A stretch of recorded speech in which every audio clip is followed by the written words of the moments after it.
Huh. Hey, what's going on, dudes? My name is Rex, and we are back with some more Elder Scrolls Skyrim. On the last episode, we decided that it was opportune to pick a random quest from Solitude in order to progress the time in Skyrim, because we sort of need to wait for Falkfirebeard to send us a letter. So that we can continue the Potema quest line. So we're basically in the middle of that, just kind of waiting for him to send us a letter. So we decided to help a group of siblings, a group of Argonian siblings, in order to steal some treasure from the Ice Runner, this ship that typically sails from Cyrodiil through the Sea of Ghosts and then into Solitude. We managed, as you can see here, we managed to make it crash into the rocks, the rock formation here, thanks to the fact that we eliminated the fire from the lighthouse. However, we were betrayed by the brothers. Turns out that after I did my deed, they wanted to backstab me so that they could keep all the treasure. And now we're going to be going on a slaying run. We're going to be going into the Broken Ore Grotto in order to take what is rightfully ours. The treasure that we stole from this ship. Now today, though, I guess I can't fast travel, so I'm just gonna do a little swim. Today, I want to answer one really cool question that I got 2 videos ago, and I'm pretty sure this is gonna take me all video to just kind of go over. But it's a really interesting question. I think you guys might enjoy, especially since there really isn't much to talk about for this particular quest line. So here it goes. Lore Master 233, actually I think it's 23, said, "Hey Rex, I have a bit of an issue with your statement about Serana being born around the interregnum. My issue stems from what Durnevir said in the Soul Cairn. He said that he went there to gain necromantic powers to raise legions against other dragons, and the ideal masters offered the power to him as long as he guarded another entity until it died. That entity turned out to be Valerica. If he was seeking power against other dragons, wouldn't it be assumed that he was in Tamriel last during the dragon reign of Skyrim? If so, wouldn't that place Valerica and thus Serana in that same era, since Valerica went there after she put Serana away? Interesting. Or is it impossible, or is it rather possible that somehow Durnevir was there for a much greater span of time?" So, to give you guys a little bit of context, yeah, so we were asked before, when was Serana put to sleep, basically, with the Elder Scroll? And I said that she was put to sleep during the Interregnum, which is essentially this small portion of time. It's about 400 years, this span of time that happened between the reign of the Reman Empire and the Tyvar Septim Empire. Now, this span of time is sort of like the Dark Ages of Elder Scrolls history, essentially, because the Reman Empire was great and the Septim Empire was even greater. So you're basically left with this middle section of time that just kind of sucked.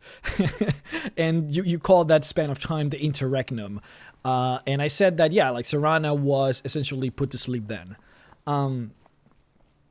The thing is, Lore Master, the reason why I was so, and still am, very confident about what I said was because of a particular sort of developer from Bethesda that was asked the question, who was asked, when was Serana put to sleep? So I'm going to go ahead and just go through that. So the guy is called Matt Grandstaff. Now, this guy was the community manager for Fallout 3 and Fallout New Vegas during 2010. And eventually after that, he became the assistant director at Bethesda. Now, I don't know exactly when he became assistant director, but if you go to his Twitter, Matt Grandstaff, if you go to his Twitter, it actually says that he is still the assistant director. So he was asked the question, when did Serana get put to sleep? And that was September 5th of 2013, at which point he answered, and I'm going to quote him here.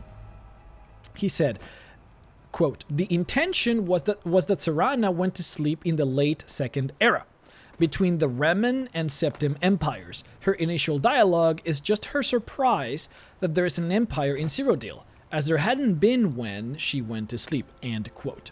So he basically confirms, right, like, when was Serana put to sleep, and basically we, or I, have 2 options now. I can either believe him or disbelieve him, but so I'm gonna believe him because he's a member of the Bethesda company, so I'm going to take what he says basically for what it is.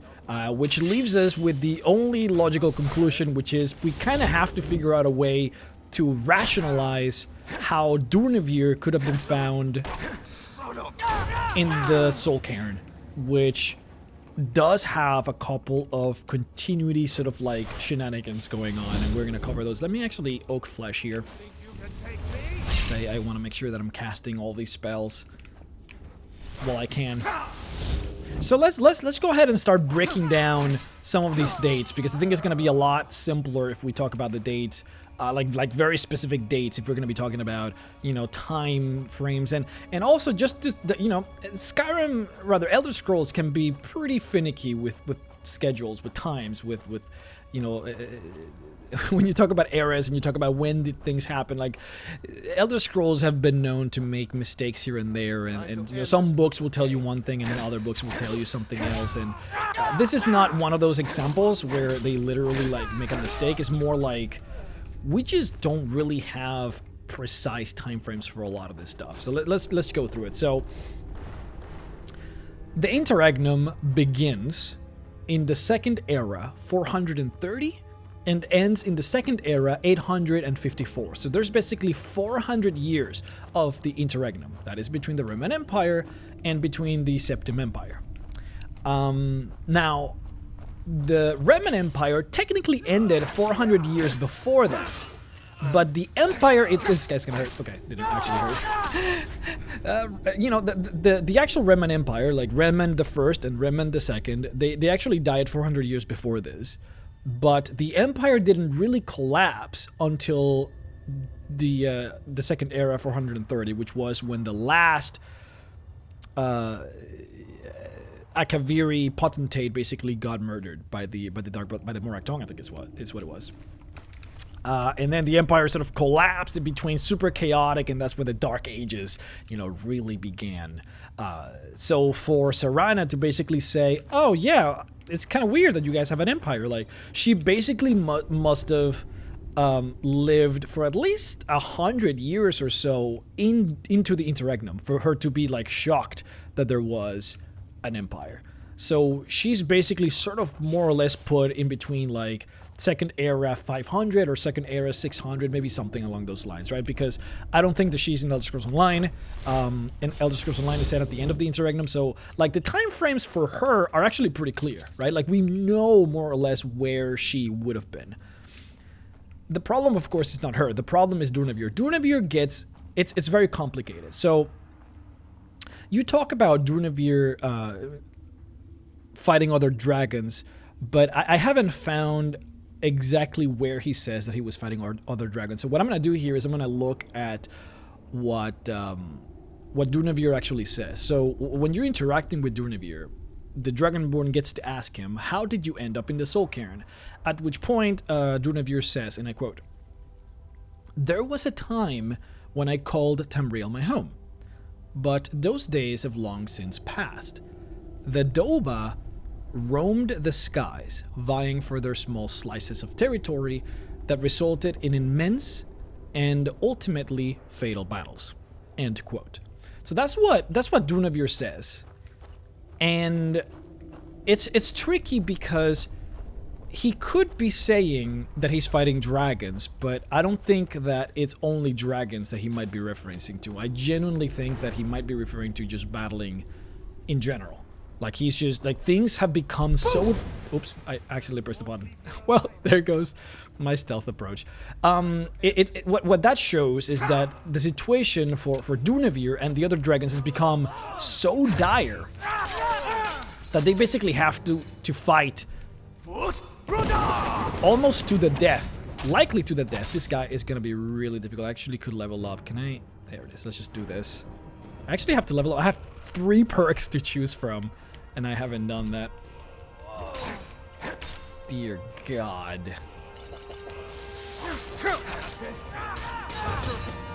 This guy fucks. This guy is hard, dude. Alright, just gonna be constantly healing here because he can actually, like... Okay, Skyrim doesn't belong to anybody. Alright, let me actually finish this real quick before I go back.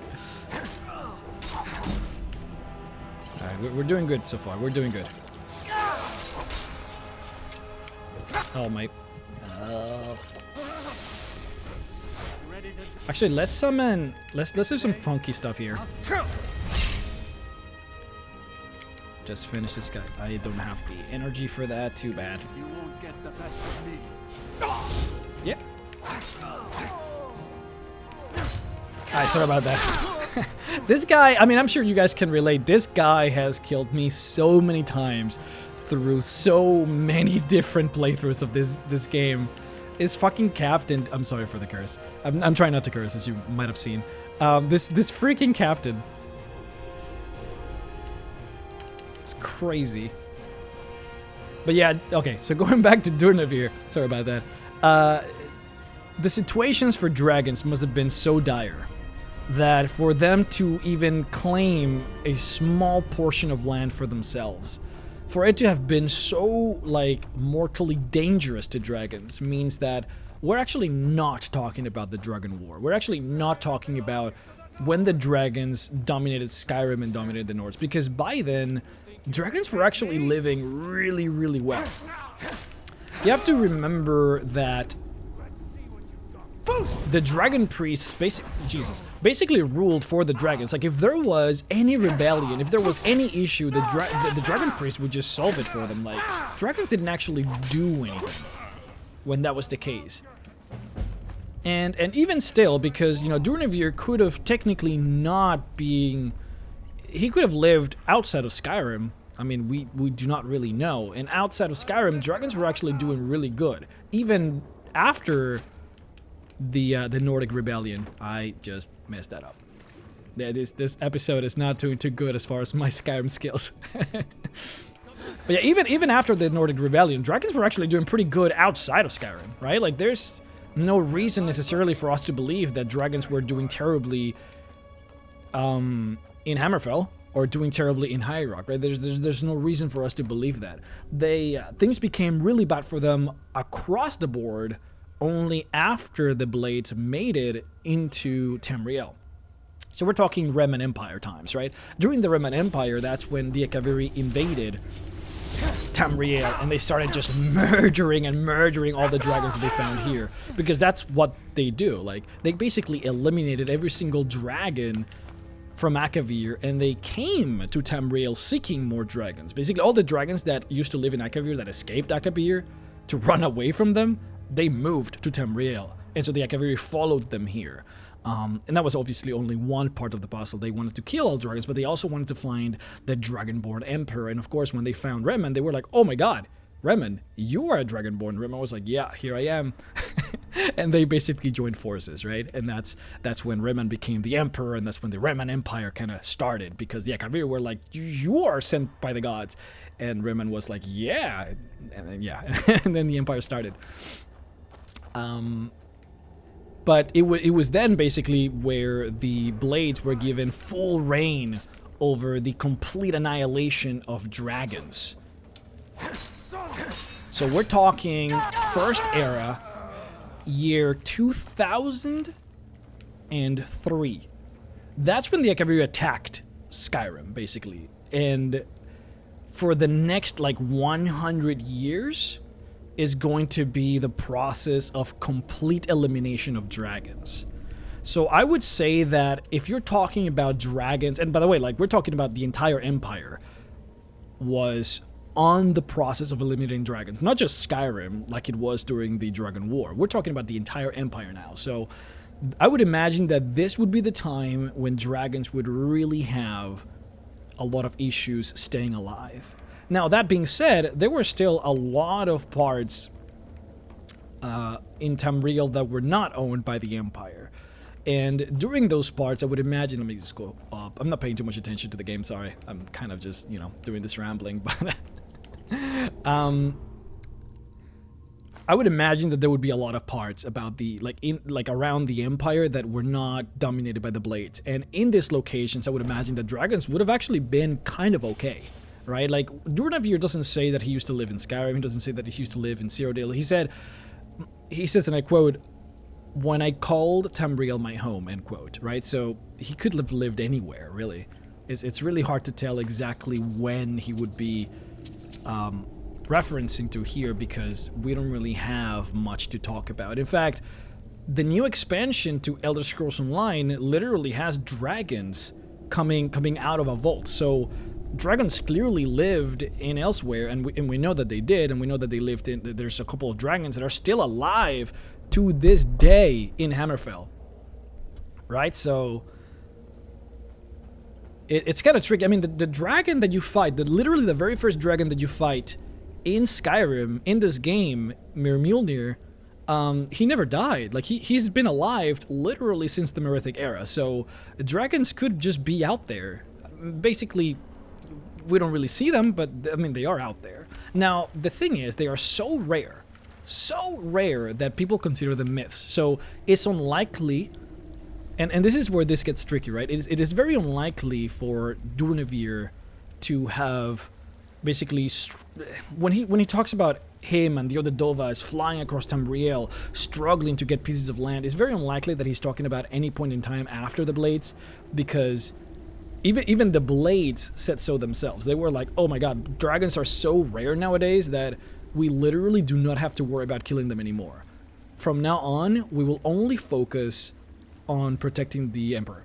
Right? That's something that they literally said, right? Like, literally, there's no dragons anymore, so let's just protect the Emperor. So for them to have said something like that, dragons must have been so rare to find that it just wasn't even worth it anymore. So it's very unlikely that Durnevir was talking about any point in time after that. Which leaves us in this weird position where you have basically the Reman Empire, and then you have these two individuals. You have Valerica and Serana, and then you have Durnevir. Now, Valerica and Serana, we know that they came after the Reman Empire. Or specifically, we know that they ran away after the Reman Empire.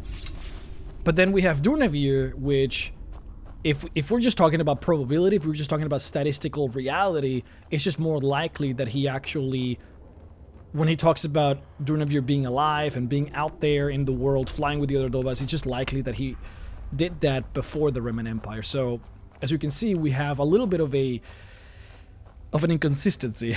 we have some time shenanigans here. And to be honest, I have no answer for that. I mean, the reality is that, like, none of this really prevents Durnevir from having existed after and during the Interregnum. I mean, you know, like, there's nothing that specifically says that that didn't happen.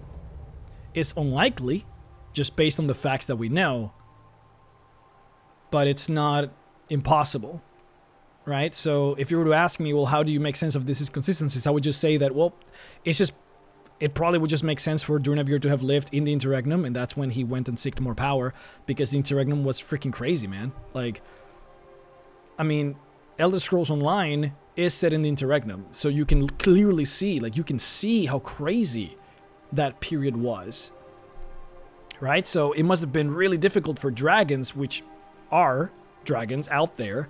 It must have been really hard for them to find places to live. So it would make sense for Durnevir to go and see if he could find some more power.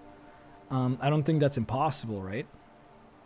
The weird part is, of course, where he says the Dova roam the skies. So it's kind of like, I don't think that's something that you see, right? You don't see Dovas really flying in the time frame. So yeah, I don't know. It's weird. I don't know what else to say. It's a really good question, though. I just wish that I had I had an answer that was, like, precise. Like, this is how things happened during this time. And this is how things. I just don't. You know, we just don't have that, which is sad. But that's just the way of things, I suppose. Anyways, that's gonna be it for the video. Just wanted to kind of answer that question and finish this up. Hopefully, by the beginning of the next episode, I'm gonna try and just kind of force the game to kind of give me the letter if I can. I'll try and, like, spend a couple of nights in some random inns, just maybe wait it out and hope that I get the letter so that then I can start the next episode. That's what I'm gonna hope to do. But yeah, like always, guys, make sure to follow me on Twitter. Make sure to ask your questions on Twitter and below if you have anything that you might want answered. I'll try and pick the best questions. I think this question was really, really good, and it kind of fomented a really interesting discussion. So hopefully you guys enjoyed that one. And also, as always, be sure to, if you can, support me on Patreon. Those of you who are really making this happen, man. Things have been rough. January is just particularly rough, so I'm happy that some of you are supporting. I'm really glad that you guys are. But otherwise, if you can't do that, then make sure to just leave a comment and a like. Those are always useful as well. Thank you so much for watching, and I'll see you guys next week. Bye-bye.